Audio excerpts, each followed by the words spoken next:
All right, you ready?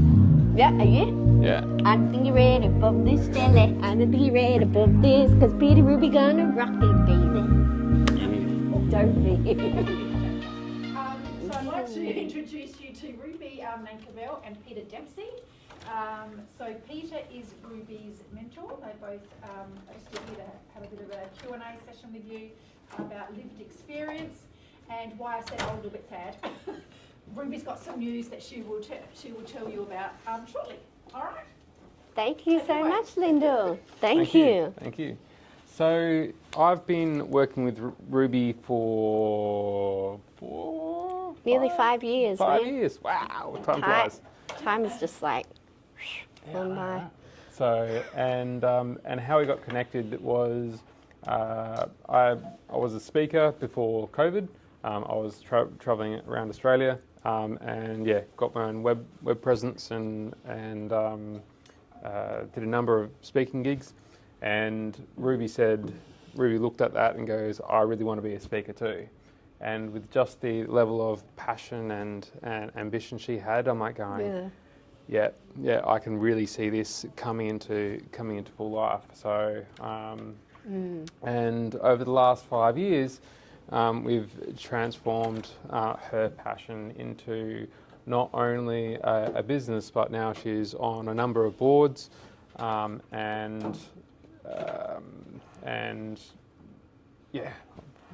busier than I am, really. True. Right. This is true. It's crazy.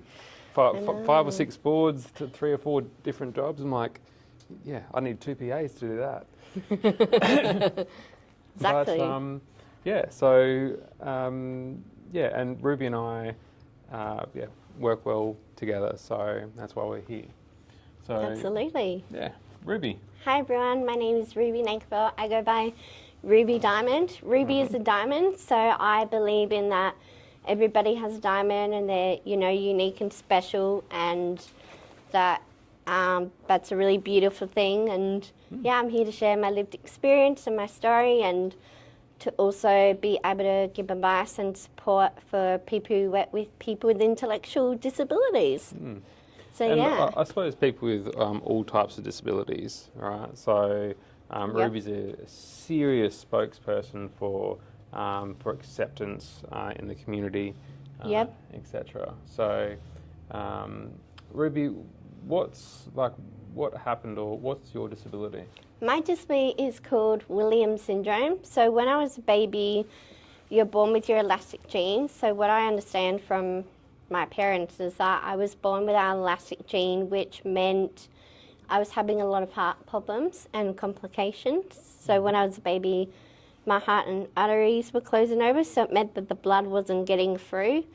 So to save my life, my family decided to do major heart surgery when I was about 8 months or 8 weeks old, and it saved my life, which was right. I think amazing. It was 8 weeks. 8 weeks. Yeah, 8 weeks, Which in my head, I was just like, wow, you were just like champions as parents going through that. And now I'm a 24-year-old woman who's engaged and very happy with jobs and many beautiful things. Williams syndrome people are very happy, very honest, very supportive, passionate. Some of them even do speaking for other people with disabilities too. Yeah. So with Williams syndrome, right? So that's a genetic disorder. And what are the similarities of people with that type of disability? Happy. Being happy and enjoying life, and to be able to talk to people, and especially with the face as well. Williams syndrome people have got a lovely, beautiful face, but you can, for me, I know people when they have Williams syndrome. You can see it on their face. Similar characteristics. Yeah, exactly. And we're just happy and we're honest, and some people think people with Williams syndrome are too over happy. They think like, oh, it's too much. And it's kind of like, that's a load of crap. So when I first was working with Ruby, I researched, because there's a lot of disabilities out there, and like I researched into it, And one of the side effects is they're too happy. Right? That's on the medical literature. It's like they're too happy. I'm like, no, that's not a side effect at all. Right? We need people to be happy. And since Ruby wanted to be a speaker, it's like that's where her gifts are in that happiness and her attitude as well. So yeah, exactly. So with school, and going through school, what was that really like?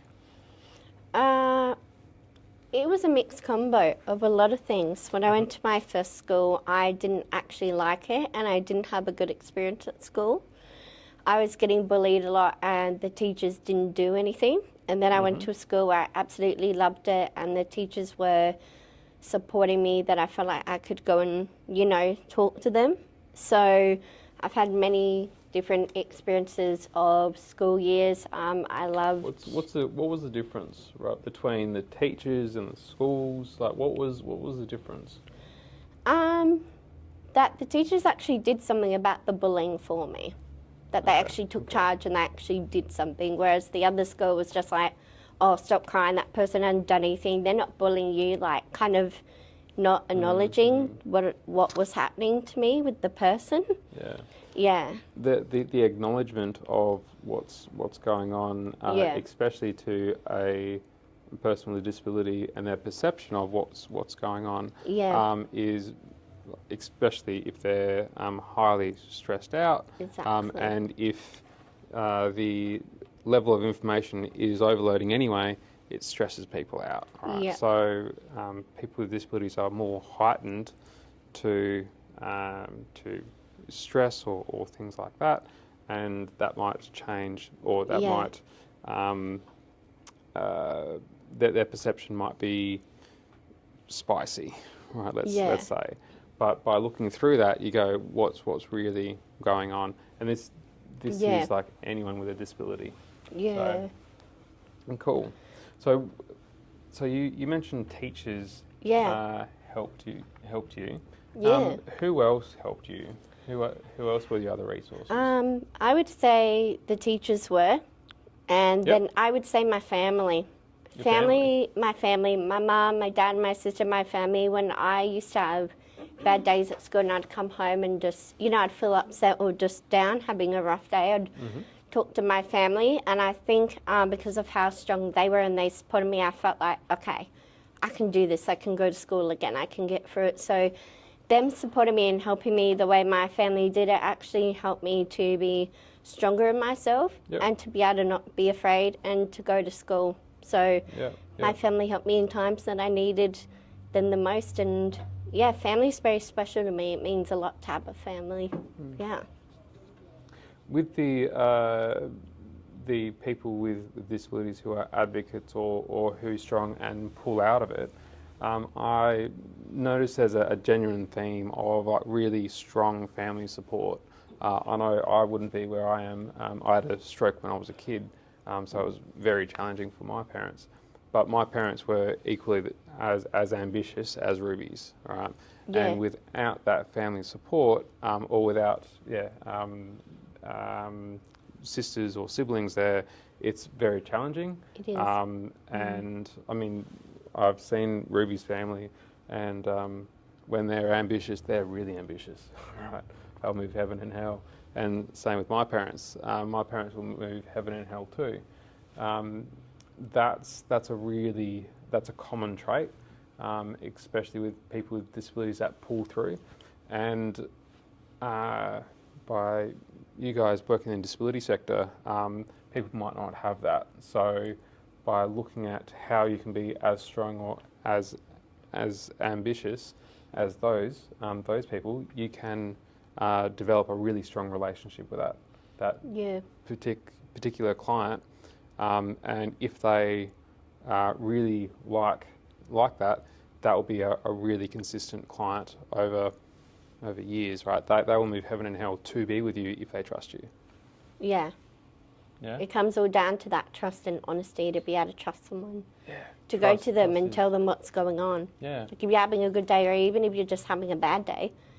Yeah. Empathy Empathy, yeah. So Like, I enjoy Peter as a mentor because I can go to him if I'm having a bad day. I can say, hey, Peter, I'm feeling bad today. I'm going through this. And he'll be like, okay, let's talk about it. And he's really supportive of who I am and he accepts me. So that makes that empathy and that trust really stronger as well. It's harder for people with disabilities when someone doesn't understand the disability or what they're going through. They have to re-say it again or someone judges them. That's what makes it really challenging. But Peter, you make it easy and really beautiful for me to do that. And yeah, that's why I love being with you and having you as a mentor, because you just get it just like that. I don't have to go boom over and over. So you get it, yeah, which makes it easier. Thank you, Ruby. Thank you. You're welcome. Like with the ability to be a mentor or a support worker or a therapist, etc., is about I call it insane curiosity, right? So you really want to understand what it feels like, what like how this person has got through that way, or how that person has got down that certain route. So I was insanely curious about what's it like in Ruby's world, and my mentors have been curious about what it's like being in my world. And my dad, I have a hemiplegia to my right hand, so I can't use my right hand. And my dad actually tied a belt around his waist and put his right hand by his side and was like that for 2 weeks just to understand what it's going on, what it feels like. He's like, there is so many inaccessible things, right, that you need. Tying up your shoelaces, for instance, right, is really hard with one hand, okay? And just that one little small thing, if you just amplify that, right, and the complexity of like just doing that, if you amplify that, it's a nightmare to get through. Right? Exactly.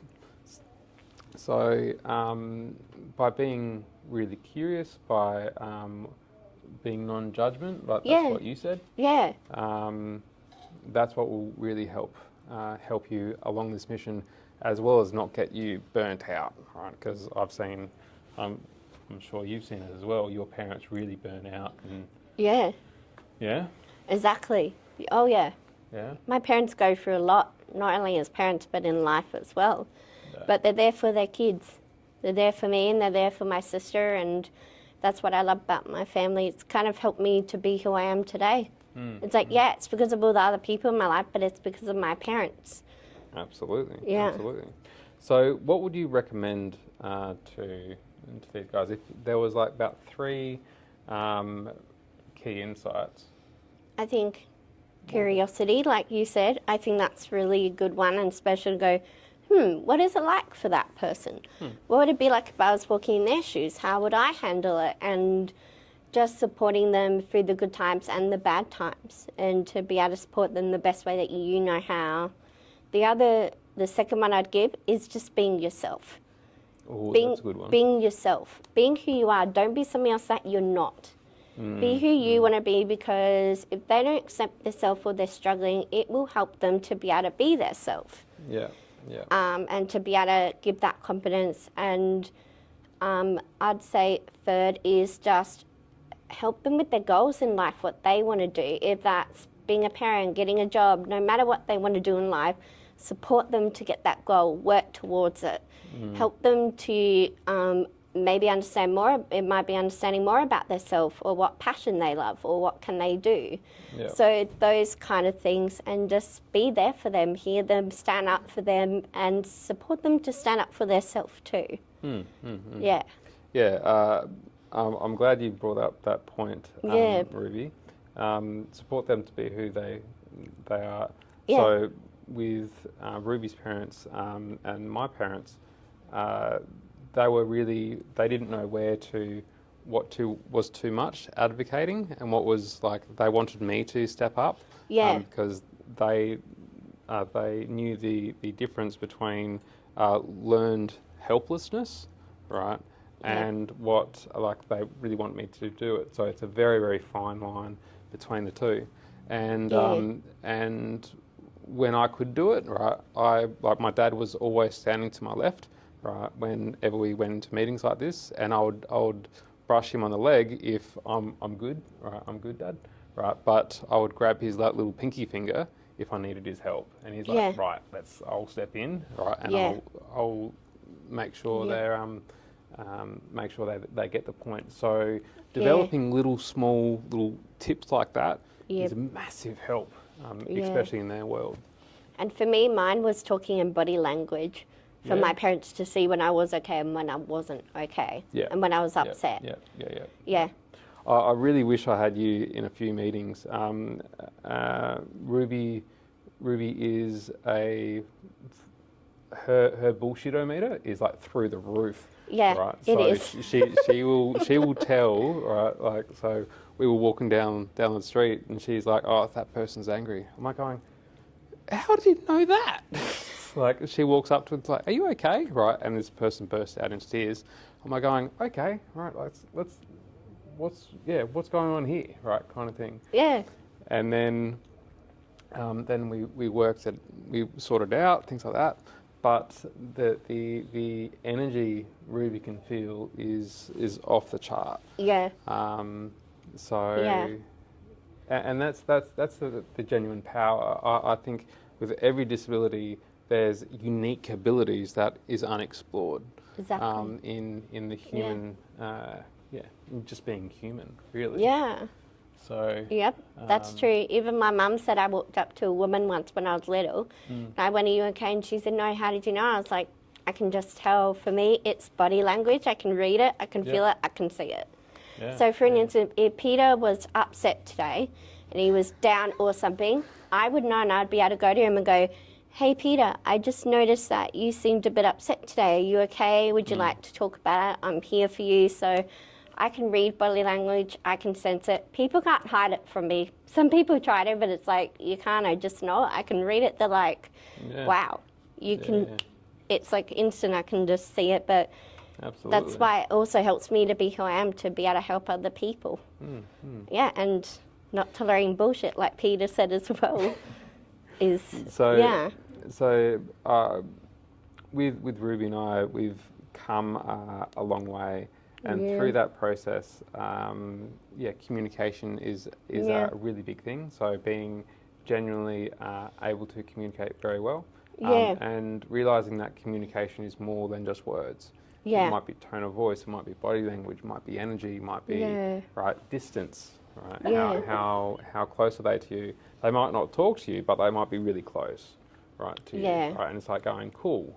As long as they're close, right, that's more to me than them actually talking. Yeah.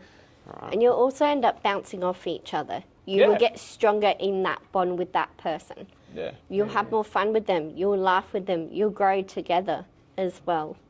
Yeah. So, and that's what we've learned over the last 5 years. We have. So, and Peter's just learned I got a new job as well. Yeah, I was blown away. Yeah, I got a job down at NDS, but it's called NDIA down there. So I got a new job. I start Monday next week and Thursday. So today is my last Thursday doing talks for my business, but I'll still be doing Wednesdays. So I'm very excited to start a new chapter in my life. It was very huge, and I put a lot of effort in getting the interview and going for the job. So I'm very proud, doing it. Yeah. So what are you doing now? Right. In my life? Yeah. I've got about 9 or 10 jobs, so I'm working all of them until I start my new job, and then balancing and still doing them. When was that? You had 6 last time. Yeah, 9. There's more. Always with me, there's always more jobs and more surprises and more stories to tell and more things. Always with Peter, I will shock him and surprise him. Looks at me and goes like, whoa. So you're on Novita board. Yeah. SACID board. Yep. Women's and Children's board. Yep. Flinders board. Yep. I'm on many boards with a lot of jobs and a lot of things. Yeah. Even Novita board here. Yep. So mention that.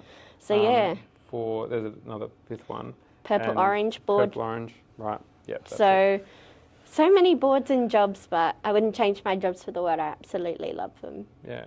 And with that, and what's I know you've got this job, but where's next for Ruby, right? So what's over the next 5-10 years?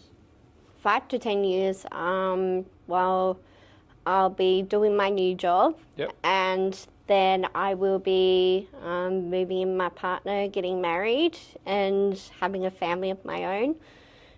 Also, would love to plan my website for my business and design my own clothes to give people with disabilities and other people as well for winter and summer, but my own design because I'm good with fashion. So those kind of things, and to be able to be me and to be able to choose what I want to do in life and my life and have it my way, but in a really good way, and to be able to blossom as a spokesperson with disability and working in disability areas. So I always love trying something new and a challenge because it grows me as a person, and it makes me love who I am more and accept myself more too. Yeah, so a lot to come. A lot to happen, Well done. And I want more for myself, so whatever happens is just meant to be, kind of like, That's it. So, excuse me, is there any questions, right, you want us to answer? Any comments? Anything you're really curious about, and it doesn't matter like what they are.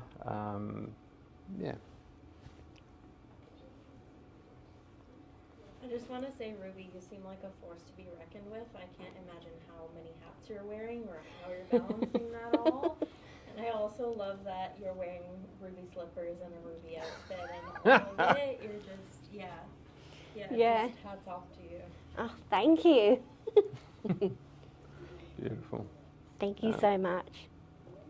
Anything else? Any comments about other disabilities or things like that? So, I think the powerful word, or one of the powerful words that you used, was be curious. Yeah. We're all curious to understand. That's just such a powerful thing. Yeah. And if you do it from a place of genuine interest, genuine wanting to know, most people won't mind if you ask questions. Yeah. Exactly. From a genuine place. Yeah. Exactly. And like I'm glad you brought that up, because there's the stats say there's about 67% of society that is really uncomfortable talking to people with disabilities. Yeah. Right? Because they don't know what to bring up, right? Yeah. And I agree. And having the NDIS in place, and since it's so competitive, right? People now come up to me, right, and they give me their business card, right, saying, right, if you need a support worker, come see me. I'm like going, okay, right, I'll give you a call just to consult with you because this is inappropriate. Yeah. Right, kind of thing. So, but there's a time and a place for that curiosity and to come into my world. But with people with disabilities, as long as it's genuine, right, and as long as what's your name? Like, what are you doing here? And there's a few more questions before what's really going on. Right? Exactly. They might be intensely curious, right? But it's there's a time and a place, right? Yeah. And the first thing you do is like, what's your name? Right? What are you doing here? Right? Who do you know? Yeah. Okay, cool. Like those goals, etc. Yeah. Right? Then you get talking, right? You get like loosened up. Yeah. And then you get into that kind of stuff. So. And also people with disabilities will get curious about you as well. For me, when I have people in my life or mentors, I'm like, why do you want to work with people with disabilities? I'm curious about all that because it's like, wow, you're in my life. But it's like, why are you doing it? And I love the answers from all different people that I get about that. Like, I just want to work with people with disabilities, or I want to do it because I have lived experience with someone in my family, or something has happened. And I'm always curious. I love that because I think people don't understand how much that means to that person with a disability to be in my life or to be in that person's life. So having Peter in my life means so much more than he could ever know. So they will have that with you as well. Yeah. So, and I think this this industry, right, the disability industry, is one of the most beautiful, right, but very, very, very complex, cutthroat industries, right? So you have both ends of the Richter scale kind of thing within this industry, and it's still growing, right? And the level of knowledge and science around like disabilities or therapies is growing exponentially. So, I mean, look, in 06, 07, right? So that's 16, 17 years ago, brain plasticity actually was a thing. Okay, before that they thought the brain was fixed, right? And that was a complete nightmare, right? Complete nightmare. But 16 years ago, they thought, oh, actually you can grow, right? You can grow new brain cells. I'm like, yeah, well, it's learning, right? Yeah. They didn't have that comprehension. Since brain plasticity, now that it's expanded, exploded, and now it's like they're finding out that people who couldn't talk for decades can now talk again. Right? They're finding out people that are blind, right, can see again due to different arrangements. So I think within the next 2 or 3 decades, that disability is going to become a really hot topic, and especially with the whole assistive technology now getting embedded into our lives at an exponential level.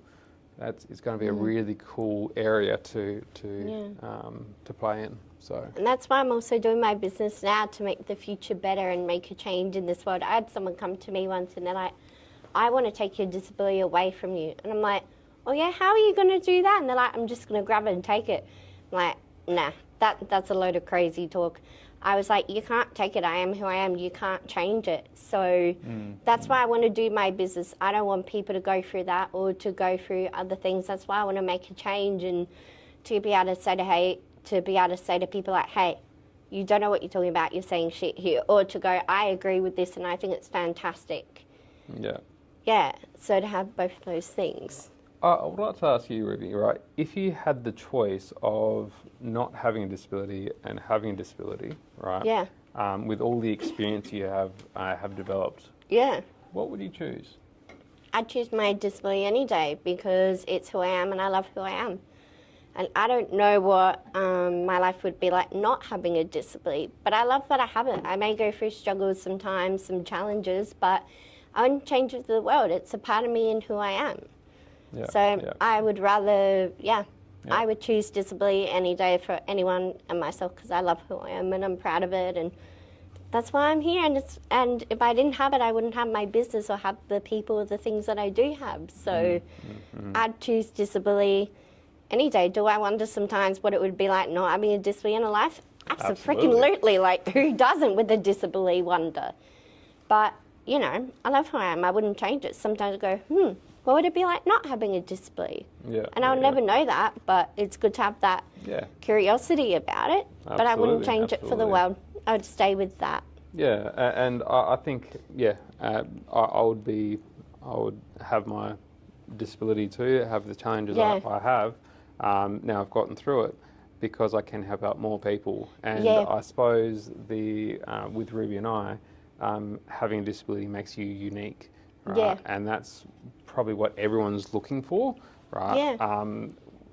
Like we just have a bigger uniqueness to us. So I'm like, go us. Yeah, I know, right? Like I'm like, go disability, go women, go people. Right. But like everyone's unique. Everyone has their gifts. Everyone, and by tapping into that, you really can change the world, as what Ruby's doing now. So. And of course, it's a lot to handle with disability and accept it and to come to terms with it. But it's a beautiful thing. It just takes time to get used to and to go, oh, okay, that's the way things are like now for me. And you understand it more. It's just hard when you're little or you're young. Yeah. For me, I found it hard young that I didn't really understand. But now that I'm older, as the years gone on, I've learnt more about it. I've gone, I like it. I like this and I like that. And going, I don't like that, but that's okay because I can say something about it. So, yeah. I think that's about it. So, That's about it. Thank you, everyone. Ruby Diamond and thank you. Peter. That's it.